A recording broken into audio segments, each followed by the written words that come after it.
In this era of darkness, I try to see clearly how bad things are, including the possibility that they might not be as bad as they first appear. Rarely do I find myself underestimating how bad it is, but it appears I did exactly that last night when I talked about Mike Johnson giving the Republicans in the House of Representatives a 6-week vacation for the last 6 weeks. Not one workday in Washington for a single Republican member of the House of Representatives in 6 weeks. But turns out it's worse than that, because someone who understands the House of Representatives far better than I ever will and better than most people who have ever studied it has a different view.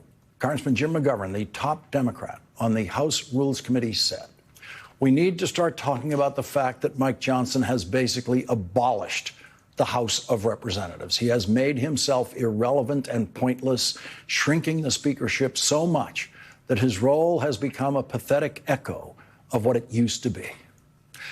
I knew Mike Johnson was a pathetic echo of what speakers used to be, but I had not seen the full institutional destructiveness of what he has done. What Mike Johnson has done to the House is the procedural equivalent of what Donald Trump has done to the East Wing of the White House. And while the Senate has technically stayed in business while the House has been shut down, the Republican leader of the Senate disgraced himself today in a way that no Republican leader in the Senate before him ever would have.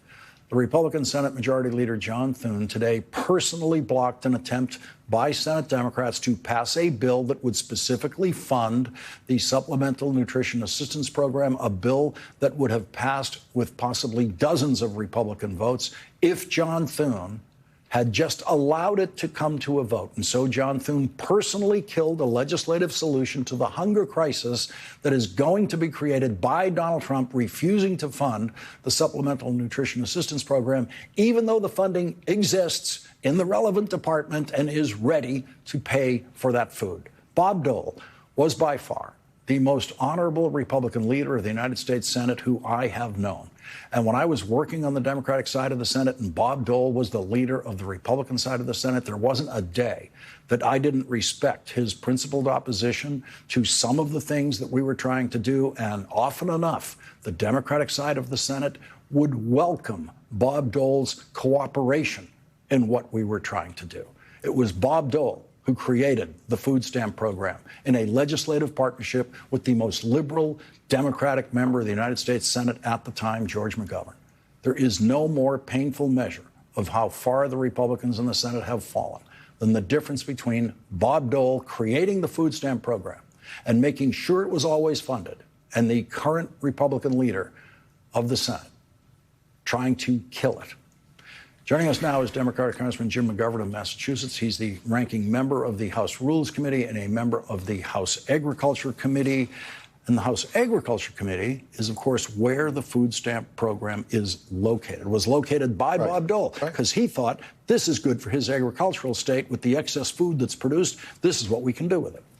Absolutely. And I miss the days of Bob Dole and George McGovern. I mean, where Democrats and Republicans found common ground. You didn't have to agree on everything to agree on something. And Bob Dole and George McGovern came together and said, feeding hungry people and helping our farmers is something we can agree on. And that's missing right now. And, you know, you mentioned my comments about Mike Johnson. I mean, this is unprecedented.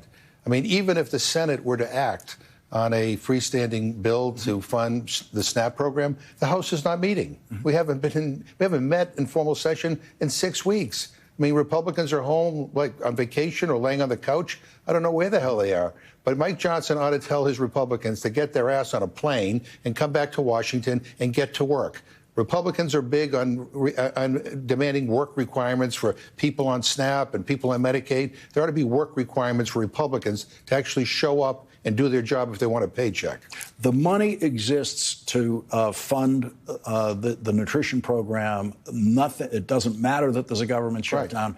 That's why it has always been funded during government shutdowns.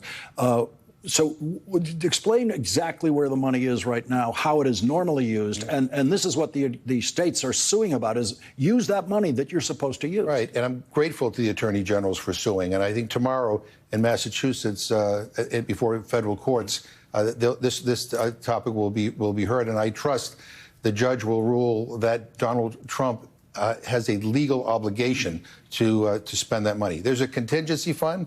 There's between $5 and $6 billion in that fund. The USDA has the authority to be able to move other monies around if they want to be able to make sure that everybody gets their food assistance. But for the first time ever, this administration is threatening to withhold food assistance. Now, let me just zoom back a little bit here. Donald Trump ran for president saying that he wanted to put America first, that he wanted to be a champion for working class people and regular people, and he lied. And he lied. He has hurt those very people. He's hurt my constituents. He's hurt people all across the country. Health care premiums are about to double or triple. He wants to take food away from hungry people. He can find $40 billion to bail out this right-wing cuckoo clock in Argentina, but he can't find it within his heart to help 40 million Americans who desperately need this food assistance to be able to put food on the table. I mean, what the hell is wrong with him? What is it like, with your reverence for the institution as it was formerly run, to be watching a speakership like this? You know, I grew up thinking that the speakership was a Massachusetts job. When I was a kid, John McCormick was the Speaker of the House. He represented my district, South Boston, and areas of Dorchester, and then followed by Tip O'Neill, who came from my mother's congressional district, where she grew up. And you see these giants that we grew up with watching them run the House of Representatives. Now you see this. Yeah, I mean, I think the difference was that people like Tip O'Neill and John McCormick and my old boss, Joe Moakley, you know, they had convictions. I mean, they ran for office to help people, not to screw them over. And it's really different now. I mean, what's really sad about the current state of affairs is not just Trump. I mean, he's a lousy president and a lousy human being, but Republican colleagues who, over the years, I've worked with on legislation to help people in this country, whether it's in the area of combating hunger, you know, or helping support medical research. Those Republicans basically, you know, have fallen into line. They're afraid to cross Donald Trump. They're not the same people they used to be. They've just folded. They've caved. And it's really sad to watch, not only for the institution, but for the future of this country. People are being hurt right now under this administration. And even before this crisis, we had a hunger problem in America. 46 million people hungry in the richest country in the history of the world. We should be ashamed. And the reason why is because, quite frankly, SNAP is an inadequate benefit. On average, it's about $2.30 per person per meal. That's ridiculous. And that's the benefit they're going after. This is unconscionable. And, you know, people have had it, and Democrats are fighting back, and we're going to keep on fighting back. And, you know, whether it's in the courts or in the court of public opinion, you know, we're not going to turn our backs on people who need food and people who need health care. Congressman Jim McGovern, I hear the voice of Joe Moakley and Tip O'Neill and this kind of Massachusetts delegation fight. Thank you very much for joining us. Thanks for having this conversation. Thank you. And coming up, Donald Trump told his standard lie about tariffs to the White House press corps again today, proving that most of the White House press corps, just like Donald Trump, have no idea what a tariff actually is. An expert on tariffs and everything else in the federal budget will join us next when we hear from Pennsylvania Congressman Brendan Boyle.